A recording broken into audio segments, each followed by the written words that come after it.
다음 디지털 레벨. 이게 이제 오해 막 측정을 해야 되기 때문에 지금 뭐 지풀도 뭘 알아야 뭐 내가 설명을 잘했거든. 레벨이 내가 0dbfs라고 그러고 뭐 이렇게 이야기하는데 그게 몸이 이렇게 되면 우리 곤란하잖아요. 그래서 좀 가르쳐 주는 거예요. 그러니까 디지털 레벨은 기본적으로 있잖아요. 똑같이 아날로그랑 똑같이 시로 레벨이 있고 순시 레벨이 있는 거야. 소위 말해서 피크 레벨이 있는 거, RMS 레벨이 있는 거랑 똑같다라는 거지. 그런데 디지털 레벨은 표준에서는 피크라는 개념이 없어. 다 RMS밖에 없어요. 그래서 아날로그 RMS에 대응하는 게 디지털 풀스케일이라는 거예요. 그런데 AP에서는 D라는 개념을 넣었어. 피크처럼. 그래서 1D, 마이너스 1D 이런 개념이 있어요. 디지털들은 최고들은 개념이 있는데 이거는 지가 쓰는 거고 원래 표준에서는 D라는 개념이 없고 FS라는 개념이죠. 풀스케일이라는 개념이죠. 그래서 이 마이너스 20 dB fs 이렇게 디지털 이렇게 쓴다고. 디지털로 가지고 마이너스 20 뭐 볼트 RMS 볼트는 개념이 없잖아요. 그렇죠? 보여주는 게 100 하고 디지털 숫자적인 값밖에 없는데 그런 건 알 수가 없죠. 그래서 dB하고 dBf 기본적으로 풀 스케일로 쓰는데 그걸 갖다가 뭐 똑같이 사람이 로고 스케일로 느끼기 때문에 dBfs라는 개념을 넣는 거예요. 그래서 중요한 거는 시로 레벨을 나타낸다 라는 게 중요한 거고요. 그러면 이제 문제가 뭐냐고 하면 그러면 아날로그 레벨을 갖다가 어떻게 fs를 나타내냐는 거, dBfs로. 그게 궁금한 거잖아요. 내가 트랙을 아날로그 다니잖아. 압력에 다니고 어쨌든 간에 이거 전압을 다니는데 전압이 갑자기 샘플링 해가지고 뭐 컨텐츠 돼가지고 디지털가 나타나는데 이 두 개 관계가 궁금한 거잖아요. 우리가 실제로 마지막으로 보는 것들은 디지털로 돼 이거니까. 그래서 이 두 개 모든 디지털 다니는 아날로그랑 연결이 안 되면 아무 의미가 없어요. AD에서도 그러니까 아날로그 1V RMS가 디지털로 몇 dBfs인지를 반드시 명기해줘야 된다. 그렇죠? 또 디지털로 내가 0dBfs가 DAC에서 아날로그로 몇 볼트로 나타내는 거지 그게 명기가 안 돼 있으면 아무 의미가 없다는 거예요. 그래서 이 표준 단체에서는 기준을 정하는 게 있어요. 그러면 ADC의 최대 입력 레벨이 뭐지? 그렇죠? ADC 막 크게 넣어버리면 뭐 디지털로 막 찍어질 거잖아요. 그렇죠? 그래서 뭐 어디까지를 그러면 아날로그 내가 넣어줄 수 있는 ADC의 최고 레벨을 보는 거야. 거기에 대한 정의가 있을 거잖아요. 그렇죠? DAC의 정의 같은 경우는 뭐냐고 하면 기존의 최대 레벨의 정의는 0dBfs를 갖다가 입력에 대해서 출력값이 얼마나 0dBfs를 넣어주니까 얘가 6V가 나오더라. 그러면 이거는 최대 출력 6V라고 할 수 있는 거야. 당연히 6V RMS겠죠. 근데 그 ADC 같은 경우에는 어떻게 나타내냐고 하면 그러니까 0dBfs, 디지털로 0dBfs에 해당하는 그 아날로그 입력값을 보는 경우가 있고요. 두 번째는 THD가 있잖아요. 왜곡이 1%에 도달하는 걸 갖다가 최대 입력 레벨을 보는 두 가지 grup이 있어요. 근데 그 두 개는 약간 달라. 이미 1% THD에 들어갔다는 말은 풀스케일보다는 좀 더 크게 들어가는 거예요. 왜냐 그러면 0dBfs에서 1% THD가 안 생기거든. 그런데 이제 그 내가 그래 그 AD 성능을 잴 때 있잖아요. 레벨을 뭘 해줄 거냐, 나는 레벨을 뭘 해줄 거냐 정해줘도 될 거잖아. 그때는 반드시 내가 지금 그 최대 출력을 재게끔 되어 있거든요. 그때는 내가 1%를 기준으로 한 건지, 그러니까 디지털로 바꿔가지고 0dBfs에 해당하는 아날로그 값을 내가 최대 레벨을 했는지에 대해서 반드시 정의가 들어가야 되는 거예요. 그거 안 하면 두 개가 전혀 다른 값이 나옵니다. 근데 뭐 ADC를 제일 일이 별로 없을 거잖아요. 그렇죠? 대부분 다 DAC 많이 쓰는 거예요. 플레이어 개념이니까 우리는 소비자잖아요. 생산자가 아니라고 개념을 본다고 하면 그럴 수 있는데 요즘에 마이크 입력단 되게 많지 않습니까? 그렇죠? 그런 분들은 ADC가 있어야 될 거잖아요. 그럼 ADC의 최대 입력을 물어보지 할 때는 반드시 그게 값이 정의가 돼야 된다. 이해가시나요? 그래서 그 나중에 ADC 될 때 그런 이야기가 있어요. 그래서 dBfs를 아날로그 레벨로 말할 수 있어야 된다. 예를 들면 ADC가 최대 입력 레벨을 5V RMS로 가져갈 때는 기준 레벨 5V RMS는 디지털로 보면 0dBfs가 되는 거고, 만약에 0.5V RMS 아날로그 신호가 들어온다 그러면 이거는 마이너스 20dBfs가 될 거예요. 10V 두면 마이너스 20이 떨어지는 거예요. 볼티지는 20로그가 들어가는 거예요. 볼티지 제곱으로 나오기 때문에. DAC 같은 경우는 최대 출력 레벨이 2V RMS다. 그 말은 0dBfs 입력을 넣어주면 2V RMS가 나온다는 얘기잖아요. 근데 내가 재보니까 1V RMS밖에 안 나와. 그러면 디지털 레벨은 마이너스 6dBfs죠. 그러니까 이게 2배가 차이 나면 6dB 차이 나요. 볼티지니까 20로그니까 그러는 거예요. 와트 같으면 3dB 차이 나겠죠. 지금 이걸 뭐는 20이고 뭐가 10인가요? 옛날 강의를 봐라. 그걸 설명해 주세요. 시간이 없다. 자, 그래서 그 다음은 디지털 같은 경우에는 이게 사인파를 기준으로 해가지고 있잖아요. 잰다 그랬잖아요. 그렇죠? 그래서 시효값을 잰다 그랬는데 이제 사각파가 들어가 버리면 크레스 팩터 때문에 3dB 더 크게 나온다는 거지. 그래서 그런데 제일 중요한 건 뭐냐고 하면 있잖아요. 우리가 0dBfs를 정할 때 업체가 정해놓게 0dBfs 얼마라고 그렇죠?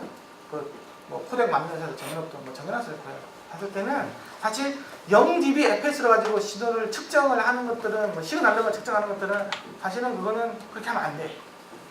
굉장히 위험한 방식. 두 가지 이유가 있는데 있잖아요.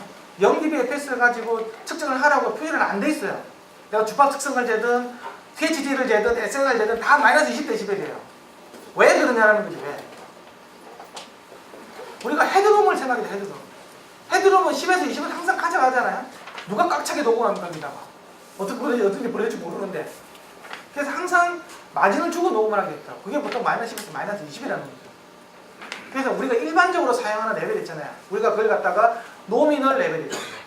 정격 레벨이라고 합니다. 노미널이라는 말은 노미네이트 됐다는 얘기잖아요. 노미네이트가 뭐예요? 뭐 영화 같은 거 보면 여우조연상에 노미네이트 됐다 그러죠.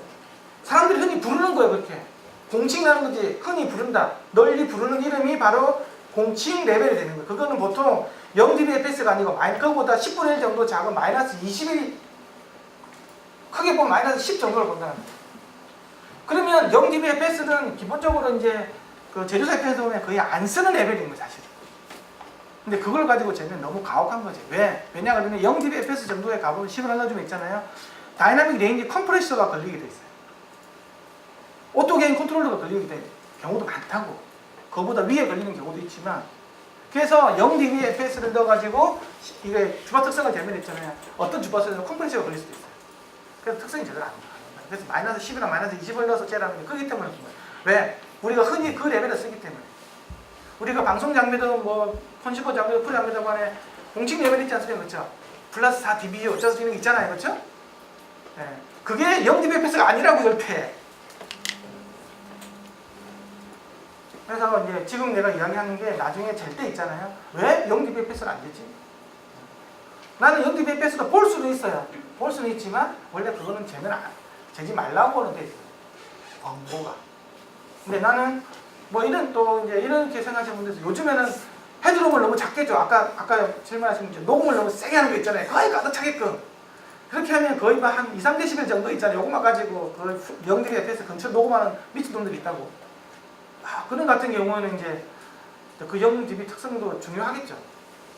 그런데 웃기는 거는 0dBfs하고 0에서 조금 빼 마이너스 0.1dBfs하고 특성이 확 바뀌어요. 그냥 그 사이에서 컴프레서가 걸리냐 안 걸리냐에 따르기 때문에 THD가 확 바뀌는 경우도 있기 때문에 그 0dBfs를 가지고 그 성능에 달하고 하는 것들은 좀 가혹하다, 현실적이지 못하다라는 걸 알아줬으면 좋을 것 같아요.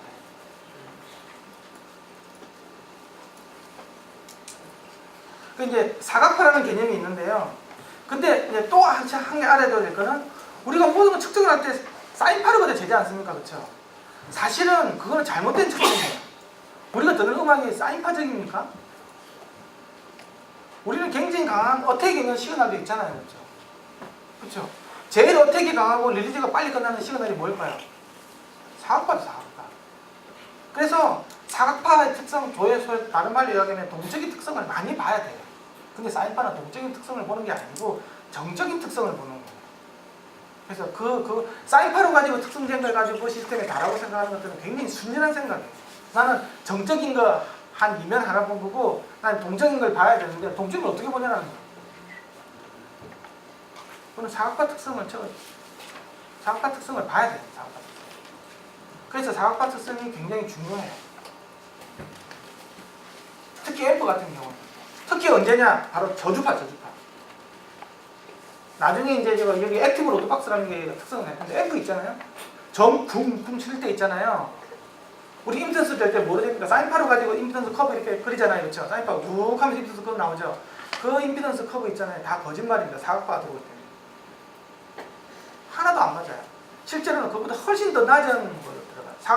사각파로 가지고 임피던스를 임피던스 커브를 한번 측정해 보세요. 그거보다 훨씬 낮아요.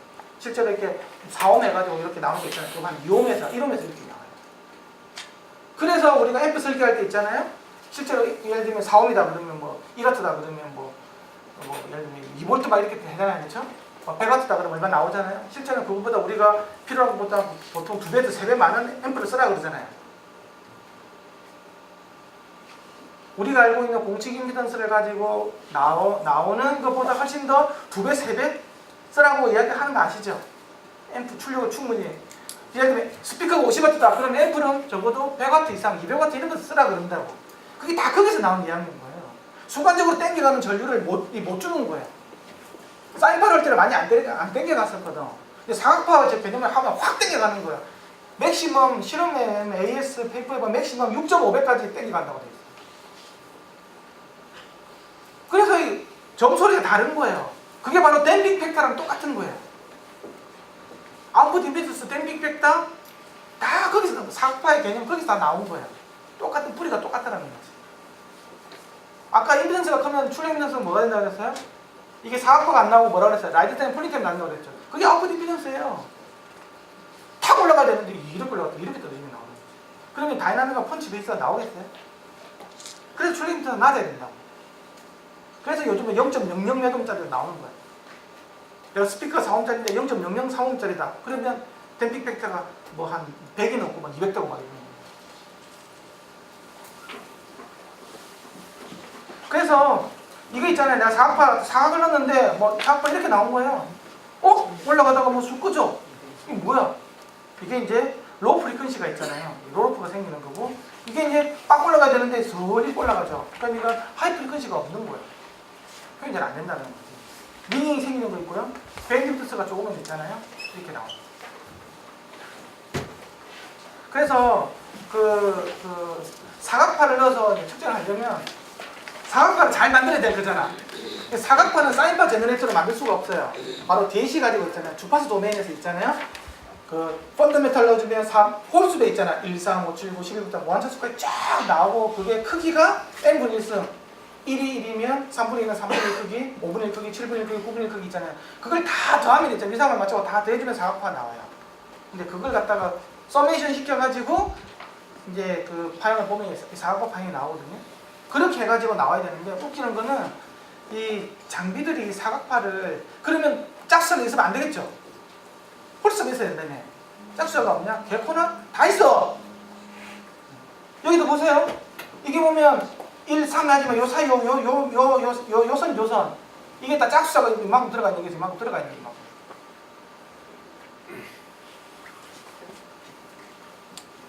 자기가 갖고 있는 뭐 장비 있잖아요. 그거 이제 뭐 사각파라고 갖고 있는 인터넷에 돌아다니는 사각파를 가져와가지고 에펙트를 굉장하게 있잖아요. 뭐 192K 에펙트 해가지고 있잖아요. 세밀하게 한번 보세요. 2차, 4차, 6차가 이런 것들 짝수차가 요만큼 잘 돼 있는지. 그리고 나중에 이제 여기에 나온 거 있잖아요. 나와서 아날로그가 나온 걸 가지고 분석을 해보세요. 그럼 DAC가 왜곡이 있는지, DAC 왜곡이 있으면 짝수가 또 더해지거든요. 그런데 내가 시그널 자체가 굉장히 짝수차가 없어져야 있잖아요. 짝수차 왜곡은 안 보이는데 시그널 자체 짝수차가 지금 뭐냐 그러면 마이너스 60dB 그 짝수차 배열이 있잖아요. 기본 음수에 마이너스 60dB 들어가 있는 거예요. 좋은 것들은 얼마? 110dB까지 작게. 여기서 이만큼 들어요. 이만큼 차이 나죠. 그렇죠? 여기 이만큼인데 근데 이제 고주파수로 가보면 차이가 있잖아요. 얼마냐? 12dB밖에 차이가 안 나는 거예요. 짝수차하고 홀수하고. 이렇게 돼가지고는 정확한 사각파가 아닌 거죠. 이렇게 해가지고 사각파 넣어가지고 왜곡을 분석을 할 수가 없는 거예요. 어쨌든 이런 것들이 있는 거예요. 그래서 사각파가 정확한 모양이 나오려면 일단 딱 사각파가 나오려면 일단 적어도 1메가까지 들어가요. 메가까지. 20에서 20kg 가지고 사각파 잘 안 나와. 그래서 그걸 한번 보여드릴게요.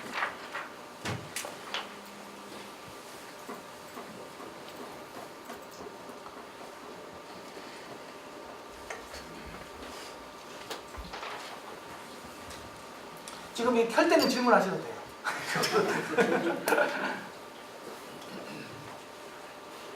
사각파 측정을 하면 동적인 특성, 정적인 특성 같이 볼 수도 있는 것도 있고 있잖아요. 또 좋은 것들은 사각파가 들어오면 있잖아요. 오프셋 있잖아요.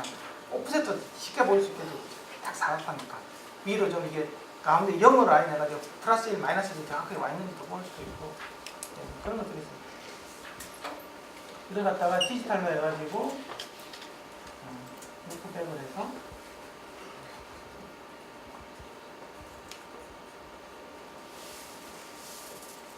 사각파 스퀘어를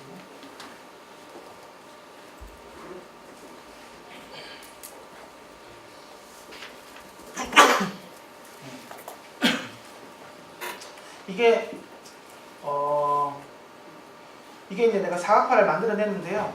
이게 이제 1차 이게 크게 한번 해볼게요.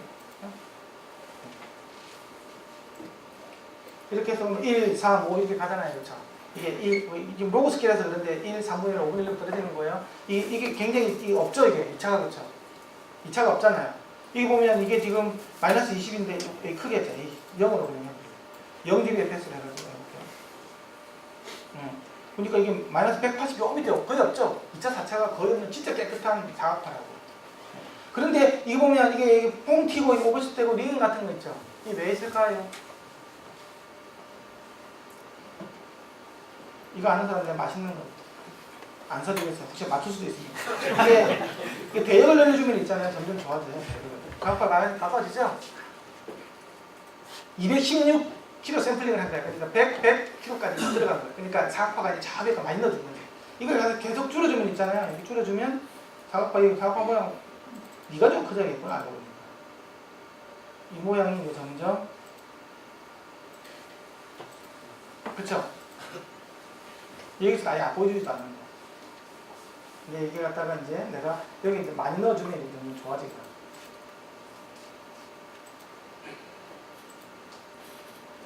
그런데 내가 여기서 있잖아요. 이게 하이패스 필터링을 해가지고 DC까지 넣어주잖아요. 그럼 이게 전부 플랫해지죠. 보세요. 이게 내가 예를 들면 뭐 20Hz 이상부터 넣어주겠다고 해보면 있잖아요. 10Hz마다 좀 떨어지죠. 떨어지잖아요. 왜? DC라는 것들은 플랫하게 DC까지 넣으면 DC를 못 넣어주잖아요. 근데 내가 여기다 갖다가 이걸 갖다가 점점 더 위로 해주면 있잖아요. 11Hz가 예를 들면 100Hz다 이런 식으로 올려줘 버리면요. 이게 더 이상해지는 거예요. 이게 전혀 안 사각파스럽죠. 이렇게 되거든요. 그럼 이게 나도 파일이 나오잖아요. 그럼 이게 저주파수고 이게 못 들어가는 거 이렇게 알 수가 있다. 근데 내가 이걸 갖다가 이제 우리가 20에서 20kg 있잖아요. 20Hz 넣어주잖아요. 20Hz 이상부터 한다고 그러면 이렇게 나온다고. 이게 정상이라고. 20Hz 밑에 못 들어가니까. 내가 그런데 요새 DC까지 제어 가능한 앰프가 나와가지고 DC로 들어간다고 0Hz 될 거잖아요. 그러면 이게 좀 사각파 엘립틱이 아니고 DC까지 하면 완전히 플랫한 걸로 가죠. 이상적인 DC가 나오죠.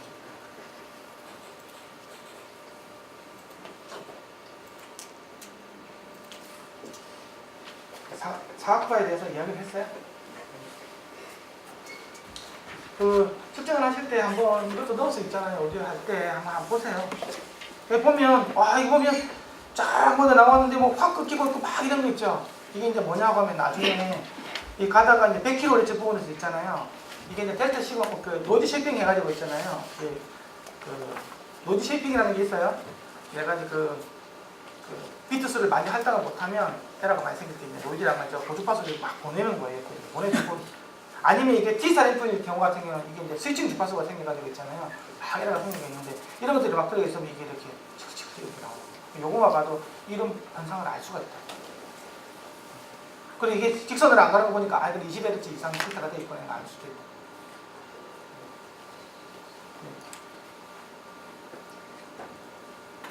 아까 이게 나중에 DIM 측정이라는 게 나중에 나오니까요. 그래서 이게 DIM 측정을 했는데 있잖아요. 레벨을 점점 올려주잖아요. 그러면 DIM 레시오가 점점 줄어들다가 어느 순간부터는 이렇게 확 커지잖아요. 그럼 이게 뭐냐고 하면 DIM이라는 게 뭐냐고 하면 사인파에다가 사각파를 더해준 특수한 식을 가지는 거예요. 그런데 입력 레벨을 출력을 계속 키운다고 레벨을 확 높이려니까 어느 순간부터 DIM 레벨이 확 커지는 거잖아요. 이 말은 무슨 말이냐 그러면 사각파 같은 경우는 아까 이야기했지만 굉장히 고주파 사각파니까 고주파 시그널이 들어가 있잖아요. 급격하게 확 바뀌는데 출력을 막 크게 준 거야. 그럼 난 전압이 빨리 확 바뀌게 될 거잖아요. 그걸 못 따라가는 거야 앰프가. 순간적으로 큰 전압을 형성을 못 시킨다는 거죠. 그래서 이걸 보면 내 집 앰프가 순간적으로 확 들어오는 큰 시간에 대해서 반응을 할 건지 안 할 건지 알 수가 있는 거예요. 이게 출력이 작을 때는 문제가 없죠, 그렇죠? 확 커지면 이게 아까 봤고요.